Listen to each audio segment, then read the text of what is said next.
Hello everyone. As I promised, I would make a video on my Hobonichi purchases. I did promise an unboxing, but in the excitement of the package finally arriving, I kind of just ripped everything open to get my hands on all the bits and bobs that I ordered.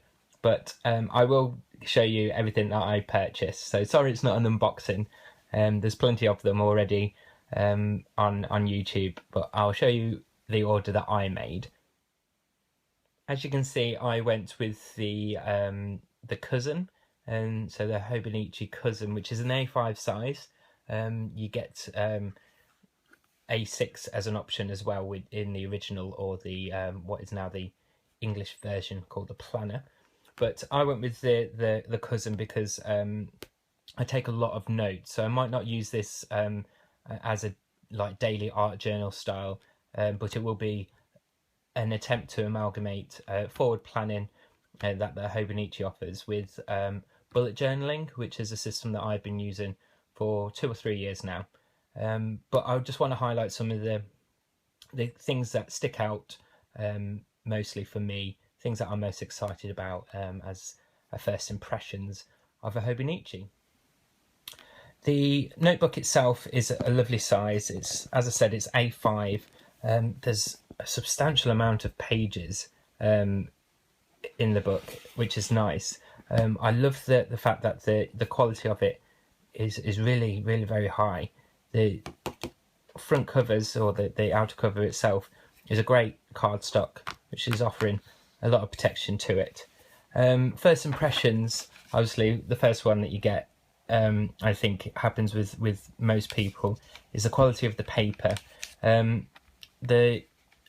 Forgive me for mispronouncing it again, it's Homo or Tomoe River paper.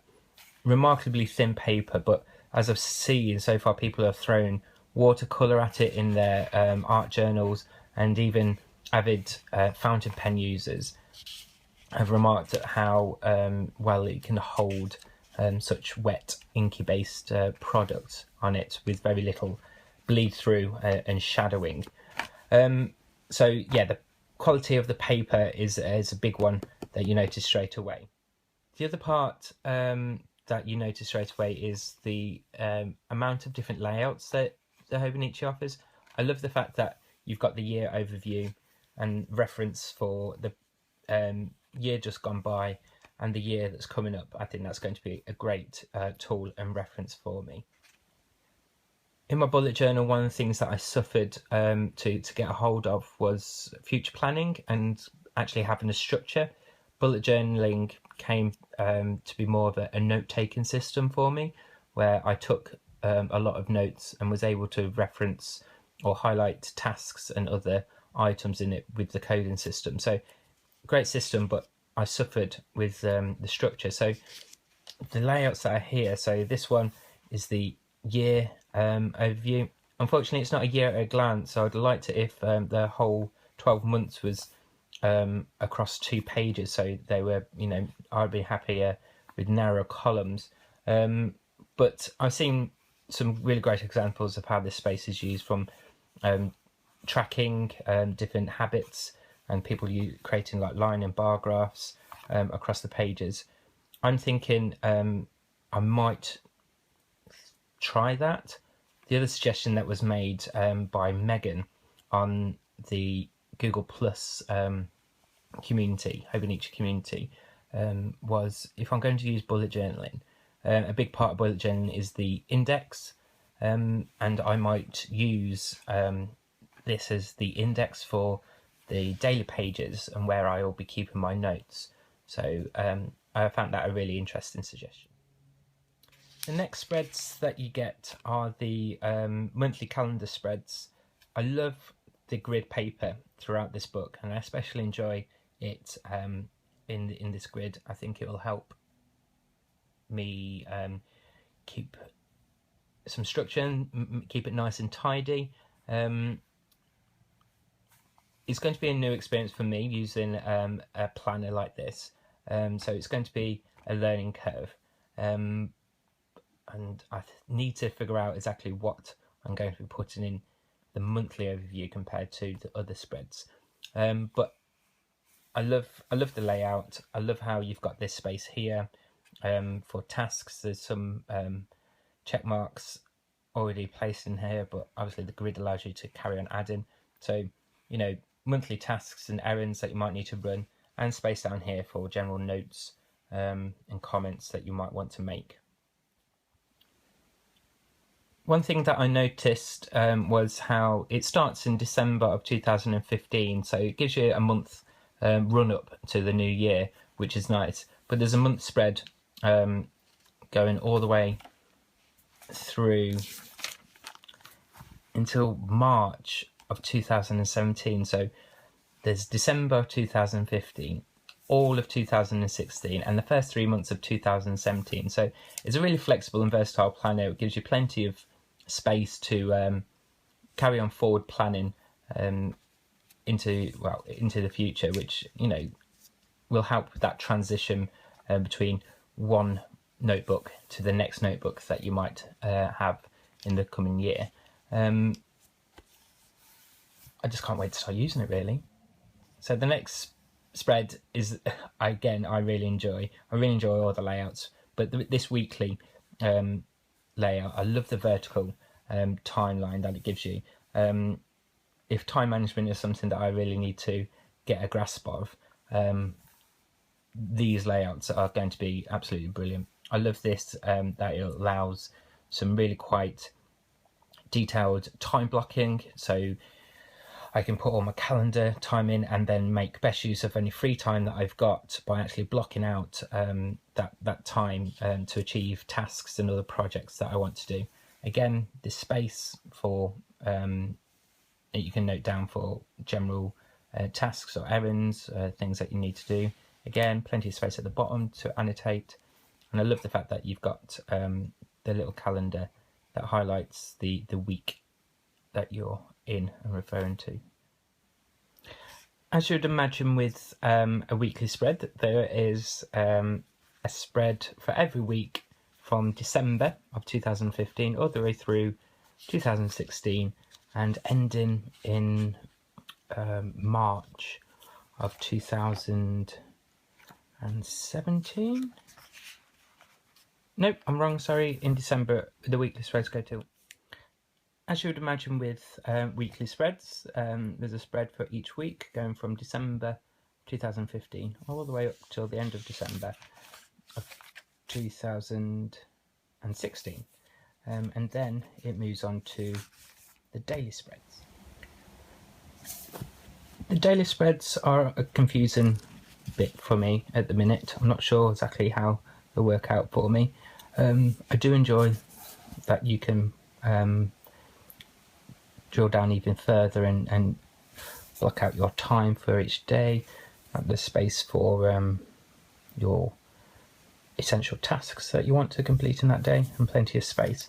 I think I'm going to be using it as a bullet journal, as I've said, so the majority of this is the markings and the dates are going to be potentially relevant to me, but there's plenty of things to help you reference your time in your day, where you are in each month, little box going around the days that it's covering. So yeah, great space, really versatile space, but I'm still unsure exactly how I might use them. Another aspect that I really enjoy is, as you can see, that each month of the day spreads is tabbed out, but they're all different colours, and the colour is throughout, so the grid, the type, everything is all the same colour. So here, this maroon colour for March, April, this rose pink colour. I just think that's a really nice nice feature. Next, in the order that I made, I got these two A5 notebooks that accompany the Hobonichi. As you can see, they're the same size, exactly the same paper, substantially thinner. Obviously, they're only little notebooks,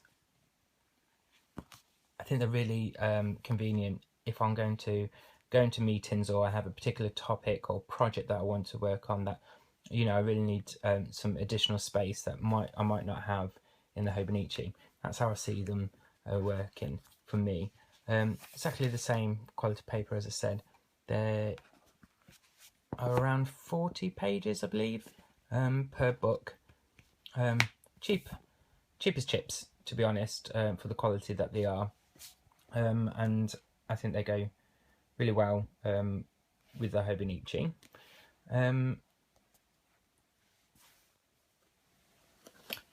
The next purchase that I made were these paper page markers, and they're in the teardrop 4 colours as well. The interesting thing about them is that I don't know if you can see, they're actually perforated down the middle. They have a perforation, which means that you can tear the tip of the teardrop off.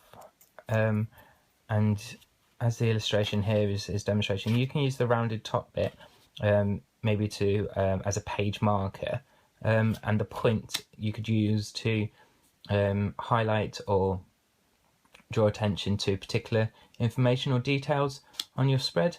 They are like normal paper texture, and so you could write on them as well and make notes. As you can see, they come off whole, or you can separate. The glue, tacky glue, it goes along the perforation as well, so both parts are actually adhesive and repositionable as well. I think they're really going to be really handy.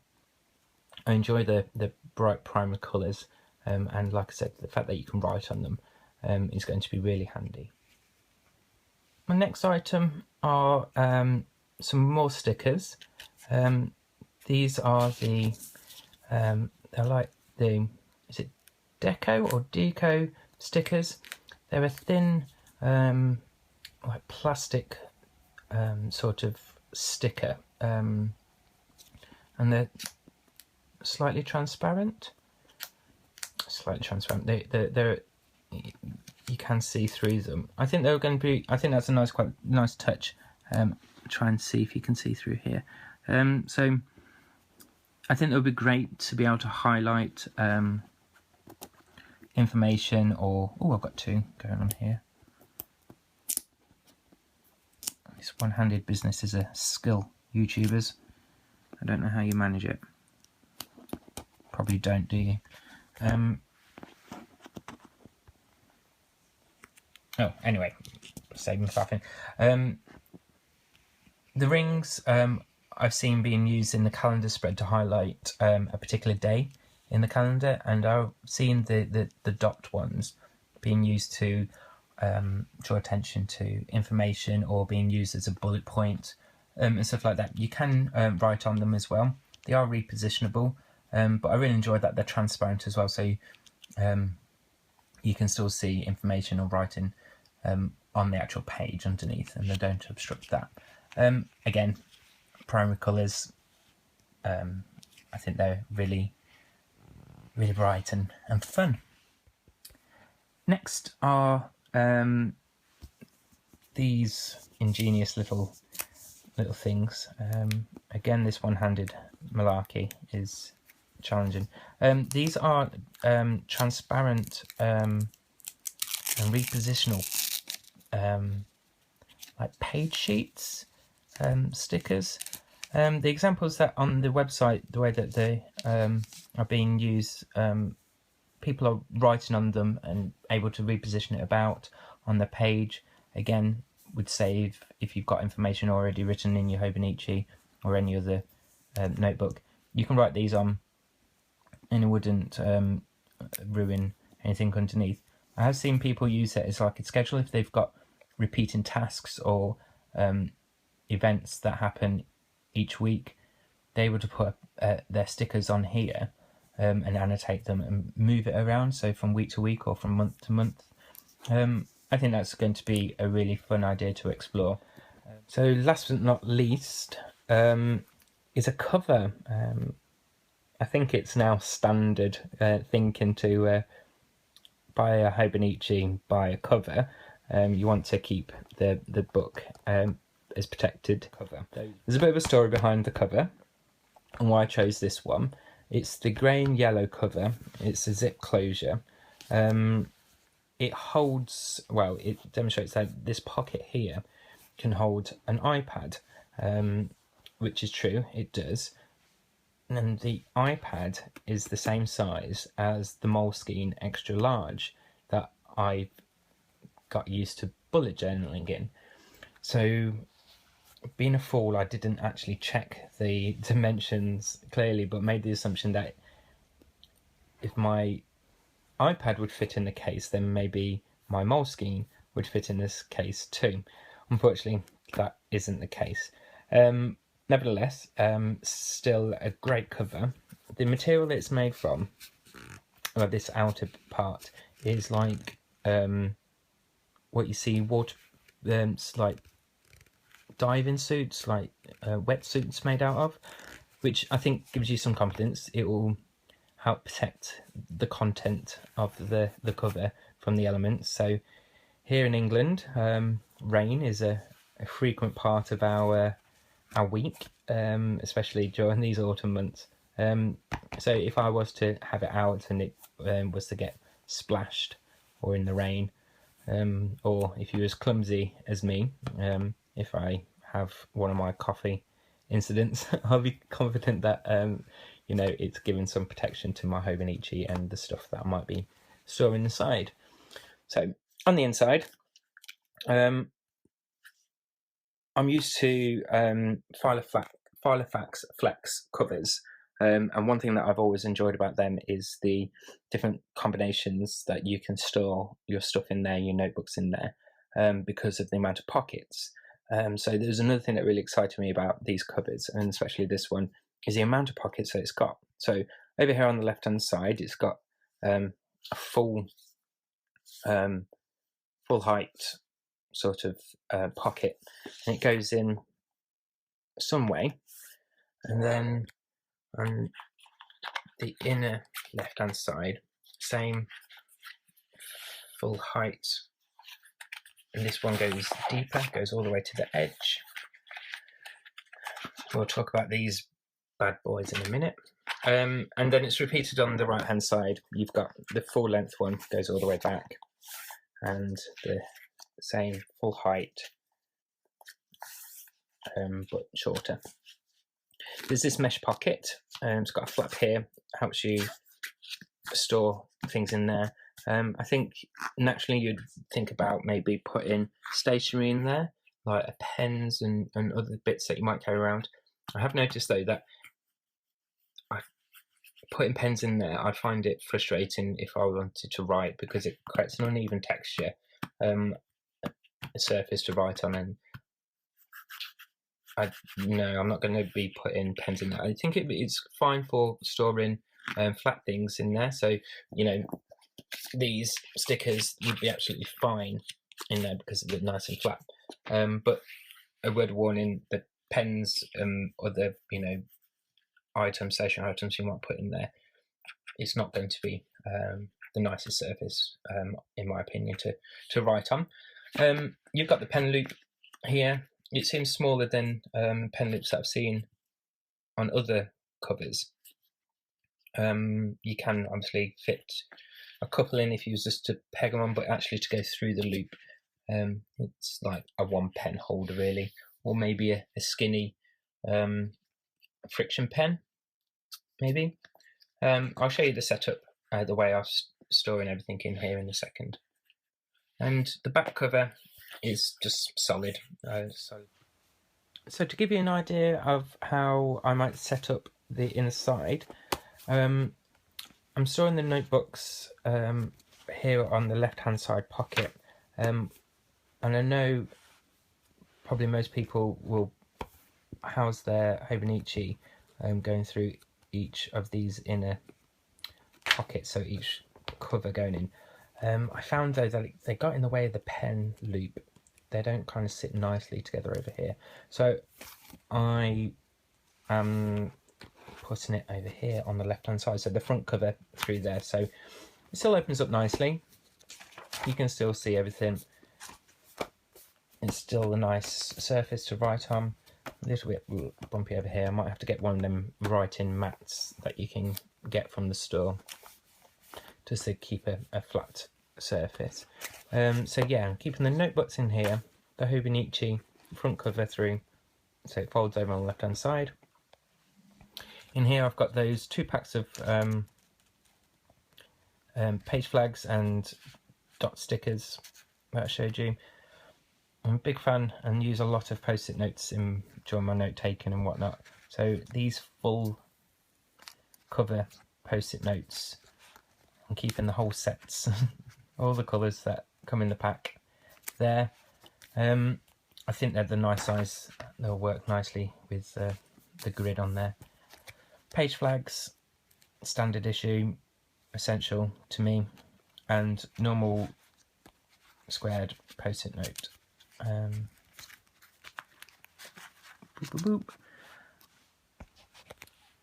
As you can see, I've chucked in another notebook in here, and it's just a large size dot grid Moleskine. Fits in this side nicely. Like I said, I don't have the issue now with the pens and the books sitting next to each other. Like I said, it does on this side, and maybe I'll show you next time what I'm talking about there. I put this in here because I'm likely to take long form notes.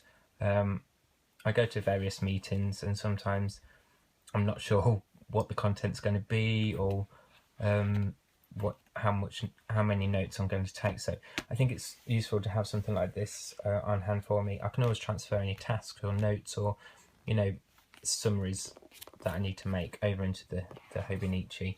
That process sounds like it's an extra step of work, but I often have to review any notes that I'm taking anyway. Helps me to remember things and process things, so that rewriting any essentials out is just a good practice for me. Post-it notes lined, another essential. I'm going to be storing them in this back cover here, so behind the Hobonichi, and I'm also going to store those transparent page stickers behind there too. I think it's a nice layout. I really don't like these things though, especially with this setup.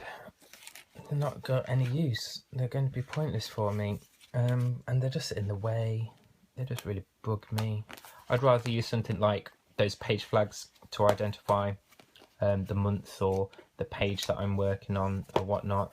These are I don't think I've ever enjoyed bookmarkers like this. They're just annoying, just get in my way. Let me zip it up and you can see what it's like. So there you are, that's it all zipped together. I think it's a lovely, tidy little unit of productivity that I will be carrying around. It's not too heavy, it's nice and light, and I think it's just the right size. If you know that's all that you need running from one meeting to the next meeting, or you know, if that's the major content of my messenger bag, I think it's a tidy and neat little unit. There you are, guys. Thank you very much. Apologies for such a shaky video. My tripod isn't working out here, and like I said, this is like the third recording I've made. Hopefully it's okay.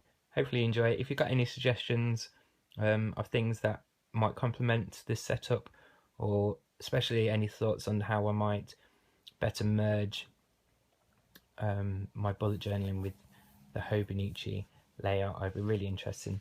I've had some great suggestions, but any more would be really helpful.